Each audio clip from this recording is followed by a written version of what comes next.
السلام علیکم ناظرین، آپ دیکھ رہے ہیں پروگرام میرے مطابق. میں ہوں عائشہ خالد اور میرے ساتھ موجود ہیں جناب حسن نثار. حسن صاحب، آج پروگرام کے آغاز میں آپ کی طرف کوئی سوال نہیں رکھ رہی، بلکہ آپ نے جو سوال ہمارے ویورز کے سامنے رکھا تھا اس کا رسپانس آپ کو بتانا چاہوں گی، جو کہ ریمارکیبلی آپ سمجھ لیں کہ ایک ایسا رسپانس ہے جس کو مینج کرنا ہمارے لیے اتنا مشکل ہو گیا ہے. آپ سوچ نہیں سکتے اتنی بڑی تعداد میں ای میلز آئی ہیں 20 سے زیادہ ممالک سے، جس میں امریکہ، برطانیہ، سعودی عرب، Australia, Bharat, Kuwait, U A E, Japan, Germany, Malaysia. اب آپ اسرائیل بھول رہی ہے تم. بالکل اسرائیل سے بھی، بالکل اسرائیل، اسپین. آپ مجھے بتائیے کہ آپ ایکسپیکٹ کر رہے ہیں؟ پہلی بات تو یہ ہے کہ اللہ پاک کا بہت ہی احسان اور کرم ہے کہ یہ زندگی کی نشانی ہے. یہ جو سادہ سا سوال تھا کہ 1.5 ارب کے قریب مسلمان، بالکل ٹھیک ہے، ہر چیز موجود ہے، لیکن راندہ درگاہ دنیا میں حیثیت کوئی نہیں. تو یہ بڑا بنیادی سوال ہے کسی بھی مسلمان کے لیے، اور اس کا اس ٹائپ کا اتنا زبردست رسپانس جو ہے گلوبل لیول پہ، یہ بات انڈیکیٹ کرتا ہے کہ یہ بہت سے لوگوں کو یہ سوال جو ہے یہ پریشان کر رہا ہے. خوبصورتی یہ ہے کہ مجھے مان صاحب نے بتایا تھا، وہ فون پہ مجھے بریف کرتے رہے کہ جو لیول ہے جوابوں کا وہ بہت حوصلہ افزا ہے. ورنہ یہ ایک بہت ہی گھٹیا سی دولے شاہ کے چوہا ٹائپ تھنکنگ ہوتی ہے، ایک مائنڈ سیٹ کہ ہم تو بالکل ٹھیک ہیں، ہمارے خلاف سازش ہو رہی ہے، اغیار اور کفار سازش کر رہے ہیں. بوگس بات ہے. وہ آپ کے پھوپھی کے پتر تو نہیں ہیں، مطلب وہ آپ کے حریف ہیں، بس سگے بھائیوں میں کمپٹیشن ہوتا ہے. ایسا ہی ہے. اور میں آپ کو بتاؤں کہ ابھی تک ہم صرف 4 دن کی ای میلز پڑھ سکے ہیں. اتنی زیادہ ای میلز ہیں کہ ہماری ٹیم کے لیے بھی ان کو سب کو ریڈ کرنا یہ بہت انکریجنگ بات ہے. میں اتنا خوش ہوں کہ میں آپ کو بتا نہیں سکتا. میں آپ کو ایک پرسنٹیج جو ہم نے ڈرا کی ہے وہ سنانا چاہوں گی. جو ریزنز لوگوں نے دی ہیں کہ اسلامی تعلیمات سے دوری 42% لوگوں کا کہنا ہے. یعنی مسلمانوں کے پیچھے رہ جانے کی 1.5 ارب تقریباً ہونے کے باوجود اگر یہ رسوائی اور پسپائی ان کا مقدر ہے تو اس کی وجوہات کو آپ نے بالکل ڈرا کی ہے. ایک پرسنٹیج ڈرا کی ہے کہ 42% کا کہنا ہے کہ اسلامی تعلیمات سے دوری، 22% کا یہ ماننا ہے کہ ذاتی مفادات کو ترجیح دیتے ہیں مسلمان حکمران. ہاں جی، مسلمان حکمران. اور 15% کا کہنا ہے کہ لیڈرشپ کی کمی ہے. 12% یہ مانتے ہیں کہ تعلیم اور تحقیق میں کمی ہے، جبکہ 9% کا کہنا ہے کہ عدم مساوات کی بنیاد پر بھی ایسا ہوتا ہے. ڈسپلن بھی ایک ریزن ہے جس پہ، اس کے بعد کرپشن جو ہے ستیہ ناس ہوا. یہ ان مذہبی رہنماؤں کی ناکامی ہے جو سمجھانے میں بتانے میں مسلمانوں کو کامیاب نہیں رہے. یہ بھی ہے مذہبی رہنما، ٹھیک ہے، کیونکہ یہ جو آپ کے پاس ہے اس کی ایک کاپی میرے پاس. دیکھیں بات سنیں، اس میں میں اپنے تمام دنیا میں جو ہمارے دوست ہیں،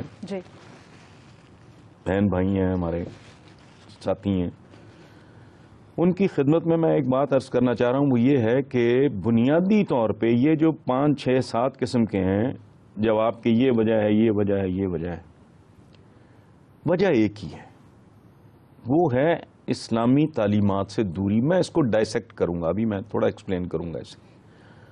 مسلمانوں کا سب سے بڑا المیہ یہ ہے کہ انہوں نے عبادات کو ہی اسلامی تعلیمات سمجھ لیا ہے.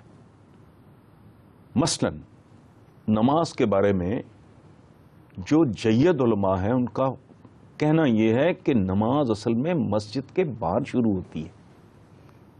مسجد کے باہر؟ ہاں. جب آپ وہ سب کچھ پریکٹس کرتے ہو، جب اس کو عمل میں لاتے ہو، یہ باقی جو کام ہے نا، وہ اصل امتحان تو جب باہر آئے ہوں، جب آپس میں ملنا ہے، بندے کا بندے سے، بندے کا حکومت سے، بندے کا معاشرے کے ساتھ وہ جو انٹریکٹ کرتا ہے، انٹرفیس کرتا ہے، وہ اس میں تو نام و نشان ہی کوئی نہیں. ہم نے نماز، روزہ، حج، زکات، دین تو مکمل پیکج ہے، دین کامل کہتے اس لیے. اچھا، اب یہ انہوں نے آیا کہ نہیں مسلمان حکمرانوں میں ذاتی مفادات کی ترجیح کا رجحان ہے. ایسا ہی. اچھا، جو اسلامی تعلیمات سے واقف ہوگا وہ اس طرح کے حکمرانوں کی دھجیاں اڑا کے رکھ دے گا. اگر ووٹ سے وہ اس نے لانا ہے تو وہ کبھی سب سٹینڈرڈ آدمی کو نہیں لے کے آئے گا، چاہے وہ اس کا باپ ہی کیوں نہ ہو. ٹھیک ہے. اگر وہ غاصب حکمران ہے، لوگ اپنی گردنیں کٹوا دیں گے، ان کو اٹھا کے باہر پھینک دیں گے. ٹھیک. آئے لیڈرشپ کی کمی. میرا تھیسس بالکل الٹ ہے. ہمارے پاس زندہ قیادت آقا کی موجود ہے. مسلمان کو کسی لیڈر کی ضرورت ہے ہی نہیں. ہمارے لیے یہ ڈے ٹو ڈے معاملات دیکھنے والے مینیجر سے زیادہ میرے نزدیک کوئی اہمیت نہیں ہے. صحیح. وہ ایک رول ماڈل، وہ ایک زندہ شخصیت. ٹھیک. بالکل. اچھا، لیڈرشپ. اور پھر اگر آپ دنیاوی یہ جو روٹین کی لیڈرشپ ہے وہ بھی انتخاب میں اور آپ کرتے ہیں نا. ایگزیکٹلی. اچھا، اگر وہ زبردستی آ کے مسلط ہو گیا ہے تو اس کو برداشت بھی میں اور آپ کر رہے ہیں، تو قصوروار کون ہوا؟ اچھا، اب یہ ہے کہ تعلیم اور تحقیق کی کمی مسلمانوں کی ناکامی کی وجہ، او بھائی یہ اس کی تان بھی وہیں ٹوٹتی ہے، اسلامی تعلیمات سے دوری. اس کی وجہ ہے کہ قرآن پاک میں 700 سے زیادہ آیات میں تسخیر کائنات، تحصیل کائنات، تفکر، تدبر، غور و فکر کا صحیح. ٹھیک ہے ذکر موجود ہے. اور یہ کون سا دین ہے جو کہتا ہے کہ علم مومن کی کھوئی ہوئی میراث ہے؟ دین اسلام. بالکل. ٹھیک ہو گیا. اچھا، علم تو صرف یہ دینی علوم اور دنیاوی علوم میں علوم کو تقسیم کرنے والا وہ مسلمانوں کا دشمن تھا. ٹھیک ہے. ٹھیک ہے. اس کی وجہ ہے کہ ہر علم دین کا علم ہے. اس کی وجہ ہے کہ خالق ایک ہے. بیونڈ یہ جتنی بھی کوئی یونیورس ہے، آپ دنیا کی بات نہ کریں، یہ جتنے بھی یہ سسٹمز ہیں، ٹھیک ہے، اربوں کے حساب سے یہ سارے یہ اللہ پاک کی تخلیقات ہیں ساری. ایگزیکٹلی. سو ان کے بارے میں علم کا حصول تو ود ان آپ دین بیونڈ تو جا ہی نہیں سکتے نا. اللہ کی اچھا ٹھیک ہے. یہ نہیں. ہاں، میں بریک لے لوں، بریک کے بعد ہم آپ کے ساتھ چلیں. ڈسکشن کو آگے بڑھائیں گے. ناظرین دیکھتے رہیے پروگرام میرے مطابق.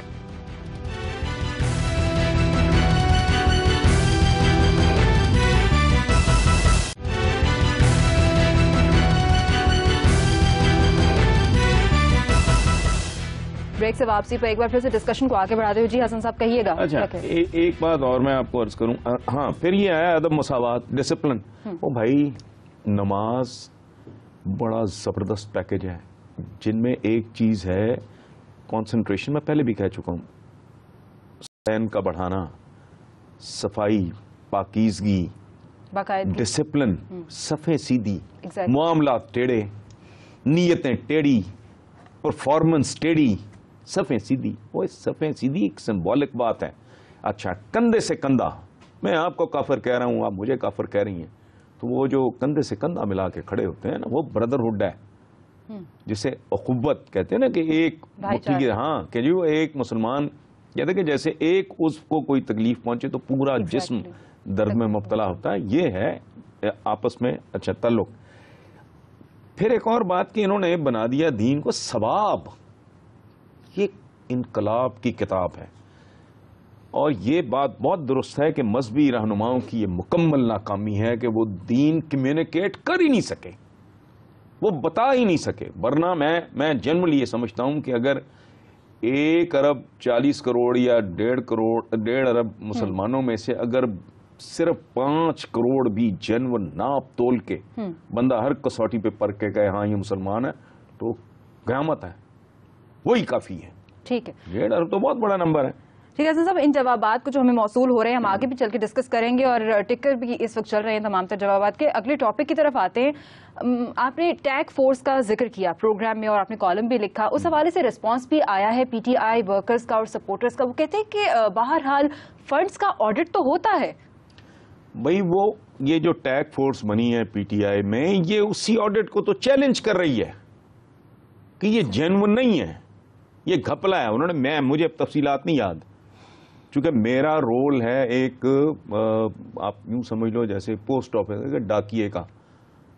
آپ نے خط لکھا اس کے نام، میں نے اس کے گھر جا کے دیانتداری سے ڈلیور کر دیا. میں پی ٹی آئی کے جو ورکر ہے میں اس سے محبت کرتا ہوں، اس کی عزت کرتا ہوں، اور اس کے بعد میں زیادہ عزت کر رہا ہوں کہ وہ اس میں اتنا حوصلہ ہے کہ وہ کھڑا ہو کے اپنے لیڈر کو سوال کر سکے، اس کے گریبان میں ہاتھ ڈال سکے. وہ فورنزک آڈٹ کی بات کر رہے ہیں. وہ آڈیٹرز کا نام بھی ہے جن کو تنگ کر رہے ہیں، ان کے ساتھ کوآپریٹ نہیں کیا جا رہا، اور یہ تفصیلات ہیں جو لکھی ہوئی ہیں. میں نے نام تک امریکہ کے ان لوگوں کے دیے، پڑھے لکھے لوگ ہیں بہت، ان میں بہت سے ڈاکٹرز ہیں، انہوں نے کروڑوں ڈالرز ان کو دیے ہیں، اور اگر حساب مانگ رہے ہیں تو بھئی کیا برا ہے اس میں؟ حساب دے دو، ایکسپلین کر دو. سو رولا یہ نہیں ہے جو پی ٹی آئی کے ورکر نے لکھا ہے کہ جی آڈٹ ہوتا ہے. بالکل ہوتا ہے. اصل بات یہ ہے کہ آڈٹ کو ہی تو وہ چیلنج کر رہے ہیں. وہ کسی اور لیول کا، کسی اور طرح کا آڈٹ وہ مانگ رہے ہیں اور وہ اپنی دستاویزات اٹھائے پھرتے ہیں. آج ان کا پتہ نہیں کتنے بجے. لیکن عمران خان نے تو اس پر کافی برہمی کا اظہار بھی کیا ہے. وہ برہمی تو چلتی رہتی ہے نا بھائی, وہ پتہ نہیں کس موڈ میں ہوگا, یا بات کرنے والے نے بعض اوقات ایسا ہوتا ہے کہ آپ بات ٹھیک کر رہے ہوتے ہو, آپ کا ڈھنگ, آپ کا طریقہ ٹھیک نہیں ہوتا, تو پتہ نہیں, آئی ڈونٹ نو, میں تو وہاں نہیں تھا, مجھے نہیں پتا. میں نے بھی وہ ٹکرز ہی دیکھے ہیں یا ادھر ادھر سے سنا ہے کہ لاسٹ ٹیمپر اور پتہ نہیں کیا ہوا, یہ وہ مجھے نہیں پتا تفصیلات. صاحب اگلا سوال ایکچولی سوال نہیں ہے, آپ سمجھ لیں کہ میری طرف سے ہلکی سی شرارت ہے. اچھا ایک بات, میں پھر واپس مجھے جانے دو. پی ٹی آئی کے ورکر کو پاکستان کی دیگر سیاسی جماعتوں کے ورکر سے زیادہ باوقار, باصول ہونا چاہیے. اگر حضرت عمر بن خطاب کے سامنے کھڑا ہو کے ایک عام بدو یہ جرت کر سکتا ہے کہ تمہارا یہ کرتا کہاں سے آیا, کیونکہ جتنا کپڑا آپ کو ملا تھا اس میں آپ جیسے قداور آدمی کا کرتا نہیں بن سکتا. صحیح. تو یہ جو روایت ہے نا ہمارے یہ چمچا گیری کی, چمچے کڑچے مظاہرے کمی لیڈرشپ کے سامنے, یہ روایت ختم. جب ہم پہلے بات کر رہے تھے نا کہ یہ اسلامی تعلیمات سے دوری, ٹھیک, پھٹکار نہیں ہوگی تو کیا ہوگی, یہ اسلامی تعلیمات کے عین مطابق ہے. چیلنج کرو, تمہیں شک ہے نا, پوچھو. اکاؤنٹیبلٹی اور ٹرانسپیرنسی انشور کرنا ورکر کا کام ہے. لیڈرشپ منہ اٹھا کے کہہ دیتے ہیں لیڈر کرپٹ ہے, اور لیڈرشپ جن لوگوں نے گھیرا ہوا ہے جی وہ کرپٹ ہے. وہ تمہارے ہوتے ہوئے کیسے کرپٹ ہو سکتے ہیں, سیدھا کر دو ان کو. ٹھیک ہے حسن صاحب, اس بارے میں ہم نے آپ کا جواب تو یقیناً پی ٹی آئی کے ورکرز تک بھی پہنچ گیا ہوگا. اگلا سوال جو میری طرف سے ایک ہلکی سی شرارت ہے نا, وہ آپ کے سامنے رکھوں گی, لیکن ایک بریک کے بعد.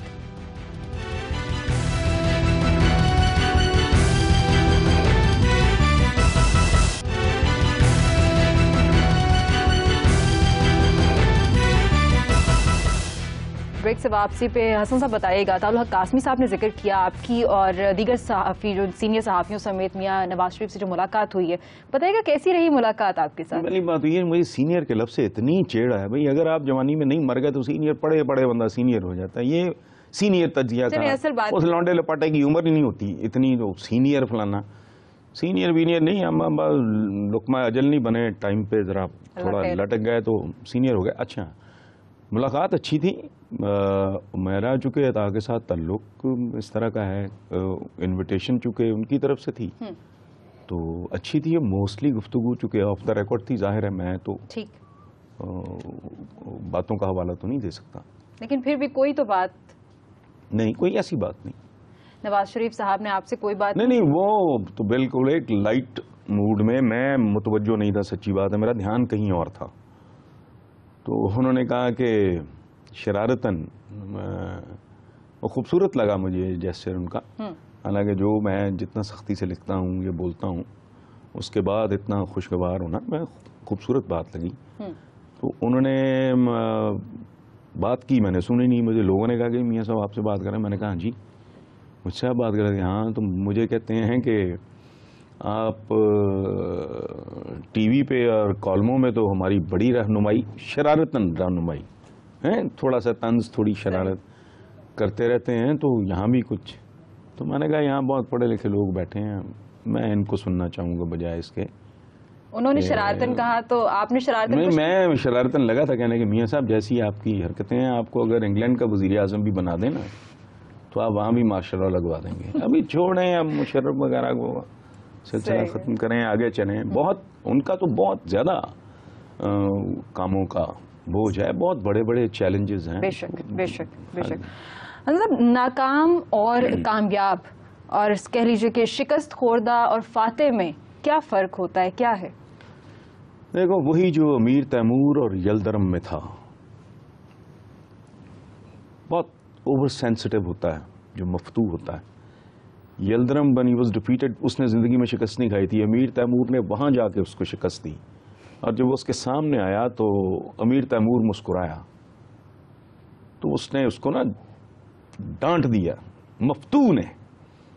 اس نے کہا اگر اللہ نے تیری سن لی ہے تو اس کا مطلب یہ نہیں ہے کہ تو تنزیہ ہنس رہا ہے. تو امیر تیمور نے اسے کہا کہ نہیں, میں بالکل یہ ایسی بات نہیں ہے, میں تنزیہ نہیں ہنسا, میں یہ سوچ کے اللہ پاک کے فیصلے پہ نا میں مسکرا دیا کہ اس کو دنیا پوری دو حصوں میں تقسیم کر دی اس نے, اور ایک کے قبضے میں جو دی وہ لنگڑا ہے اور دوسرا کانا ہے. یلدرم کی ایک آنکھ نہیں تھی. اچھا ٹھیک, فرق کیا ہوتا ہے؟ وہ جو ابراہیم لودھی کی ماں اور ظہیر الدین بابر میں تھا, اس نے بابر کو, اس نے اس کو ماں کا درجہ دیا, ابراہیم لودھی کی ماں کو. ابراہیم لودھی کے قتل کے بعد میدان جنگ میں تو سب چلتا ہے نا, تو اس نے جس نے احترام دیا تھا اس نے اسی کو زہر دینے کی کوشش کی, بابر کو. ٹھیک ہے. اور ایک اور بات ہے کہ مفتوح ہمیشہ اپنے فاتح سے نفرت کرتا ہے. یہ جو شکست خوردہ قومیں ہوتی ہیں نا, یہ دوسروں پہ بلیم ڈالتی ہیں, وہاں عیب نکالتی ہیں, ان میں کیڑے ڈالتی ہیں, ان میں کیڑے ڈھونڈتی ہیں. یہ بنیادی طور پر ہاں اپنا احساس شکست جو ہے نا, ہارا ہوا آدمی وہ جیتے ہوئے آدمی سے نفرت کرتا ہے خاص طرح کی. اور ایک اور بات ہے کہ فاتحین کی نظریں ہوتی ہیں مستقبل پہ, مفتوح ماضی کا قیدی ہوتا ہے. صحیح. And there is a lot of difference. یہ رویے مختلف. کامیاب وہ ہوتا ہے جو کام کرتا ہے, ناکام وہ ہوتا ہے جو کام نہیں کرتا. ٹھیک ہے. تو ایک اور بات کرتے ہیں کہ جو جنگیں جو ہیں وہ ہتھیار سے نہیں, بیسیکلی کردار سے جیتی جاتی ہیں. صحیح. ٹھیک ہے. اور فاتح جو ہوتا ہے ڈیفینیٹلی وہ سپیریئر ہی ہوتا ہے تو فاتح ہوتا ہے. یہ پوری انسان کی تاریخ ہے. جو پیادہ تھے بہت عمدہ جنگجو تھے, ان پہ غالب کون آئے؟ جنہوں نے پہلی دفعہ گھوڑے کو جنگی مشین کے طور پہ استعمال کیا. پھر ان پہ کون غالب آئے؟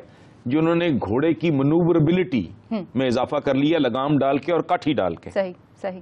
And so on so forth. یہ آٹومن امپائر کا جو دنیا میں حکومت تھی وہ ٹیکنالوجی میں بہت آگے تھے. حضرت صاحب مختصر جواب چاہوں گی. شریعت کے حوالے سے بہت ساری باتیں کی جا رہی ہے, یقیناً جو بیانات سامنے آ رہے ہیں آپ کی نظر سے بھی گزرے ہوں گے, آپ نے کالم میں بھی اس بارے میں بات کی ہے, کچھ آن اسکرین بھی بتائیے کہ آپ کیا سمجھتے ہیں اس حوالے سے کہ شریعت کا نفاذ آئین کی صورت میں ہی ٹھیک ہے؟ نہیں, یہ تو بات کی ہے انہوں نے, منور حسن لیاقت بلوچ صاحب نے بھی ایسا ہی بالکل درست بات کی ہے, بہت ٹو دا پوائنٹ بات کی ہے. اس کے علاوہ ادھر ادھر ٹامک ٹوئیاں مارنی ہے, اپنا بھی ٹائم ضائع کریں, قوم کا بھی ٹائم ضائع کریں تو آپ کی مرضی ہے, ادروائز تو سیدھی سادی سی بات ہے. اور آپ نے جبر کا بھی آپ نے کہا کہ یہ نہیں, ایک اور بات نہ ایک اور بات, یہ کوئی یہ مارشل لا نافذ ہوتا ہے, دفعہ 144 نافذ ہوتی ہے. شریعت نافذ کی جانے والی چیز نہیں ہے. یہ اندر سے یہ نہیں ہے کہ درخت آپ نے الٹا گھسیڑ دیا. یہ دل کی جو دھرتی ہے اس کے اوپر محبت کا اور ذاتی مثال کا پانی اور بیج ڈالو گے تو وہ درخت آقا نے ٹرین کیا ہے. یہ کوئی سوئچ آن آف نہیں ہے کہ آپ نے یوں بتی کی تو وہ روشنی آ گئی اور یوں کی تو اندھیرا ہو گیا. شریعت اس طرح کی چیز نہیں ہے. یہ ایک بہت صبر آزما, بہت طویل اور بہت تسلسل کے ساتھ کیا جانے والا پروسیس ہے. یہ جو کیریکٹر بلڈنگ ہوتی ہے, یہ کوئی بلڈنگ بنانا نہیں ہے. اب سمجھ گیا, تاج محل تو ایکس نمبر آف ایئرز میں بن سکتا ہے. انسان کی تعمیر سب سے مشکل کام ہے. یہ کسی ڈیم سے یا کوئی نیوکلیئر ویپن بنانے سے کروڑ گنا زیادہ مشکل کام ہے. ٹھیک ہے حسن صاحب, اس کے ساتھ ہی پروگرام کا وقت ختم ہو جاتا ہے. ناظرین آپ سے چاہیں گے اجازت, فیڈ بیک سے ضرور اپڈیٹ کرتے رہیے mm@geo.tv پر. اپنا بہت خیال رکھیے. خدا حافظ.